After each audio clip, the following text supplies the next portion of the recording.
was in the middle of answering emails when the message came through. No greeting, no context, just, "Your son failed math, so he's not invited to Grandpa's birthday. Only successful grandkids allowed." I read it once, then again, slower. Maybe I had misunderstood the tone.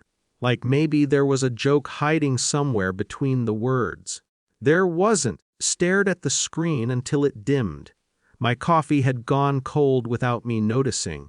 My son was 10. He had struggled with fractions all semester. We had spent evenings at the kitchen table with scrap paper and pencils, both of us tired, trying. He wasn't lazy. He wasn't careless. He was just human. I typed 3 words. Understood. Nothing else felt safe. Hours later, my brother posted photos from the party. Balloons, cake, smiling faces, his daughter holding a brand new iPad, still in plastic like a trophy. My son didn't ask why he wasn't there. He just said, "Did Grandpa have fun?" I said yes. That night, everyone was asleep. I sat on the couch with my laptop open and logged into my company's benefits portal. Had added my parents and my brother's family 6 years ago, back when Dad's health started slipping and my brother was between jobs. It had felt natural then. I was doing well. They needed help. Family helps family. No one had ever said thank you. They had just gotten used to it, used to me handling forms, used to me calling customer service, used to me reminding them about renewals, used to me being dependable in the background. Like electricity, you don't notice it until it's gone. I clicked through the screens slowly. Names, birth dates, coverage plans. There was a moment where my hand hovered over the mouse. I wasn't angry, not in the dramatic way people imagine. I was tired of translating love into usefulness. Tired of watching my child learn, indirectly, that affection was something you earned. Submitted the changes. No message, no announcement. Just policy. Life didn't change much afterward. I still packed lunches. Still attended meetings.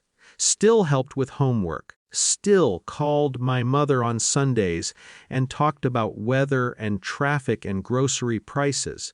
She didn't mention the party again. Neither did I. 3 days later, I was in a meeting when my phone started vibrating nonstop. I ignored it until the 3rd call. Was my father. "Why didn't you tell us?"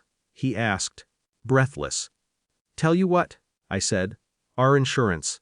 They say it's gone. I'm at the pharmacy. My prescription is $340. There was shouting in the background. A clerk's voice, calm and practiced. Something about coverage termination date. I muted my laptop microphone.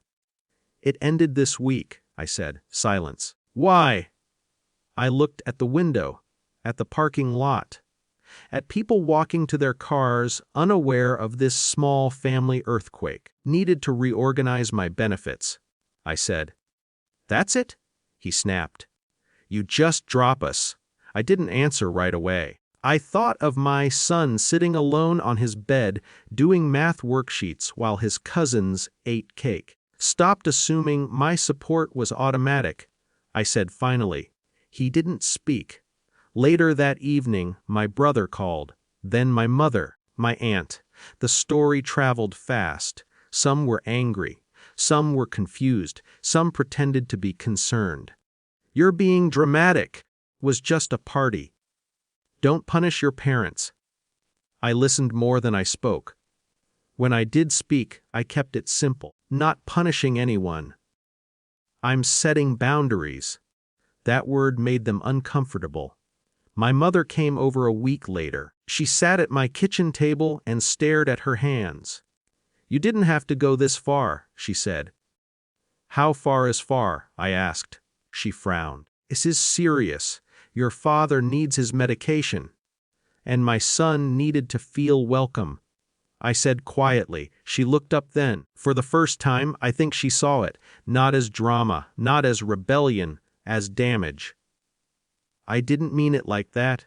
She whispered. I know, I said. That was the truth. They hadn't meant to hurt anyone. They had meant to maintain a system where worth was measurable, jobs, appearances, where love came with invisible terms and conditions. We sat in silence for a long time. Eventually, she asked, "Will you add us back?" I shook my head. "Not right now." Her eyes filled, but she nodded. That was new too. Father figured out his medication with a government program. My brother found coverage through work. Life adjusted, the way it always does. We still talk. It's different now. Careful, slower, no more assumptions. Sometimes I miss the illusion of closeness we had before. It was easier when I thought being useful was the same as being valued. But my son is lighter these days. He still struggles with math. He's learning. So am I. Learn that love without dignity isn't generosity. It's self-erasure. And I'm done disappearing quietly.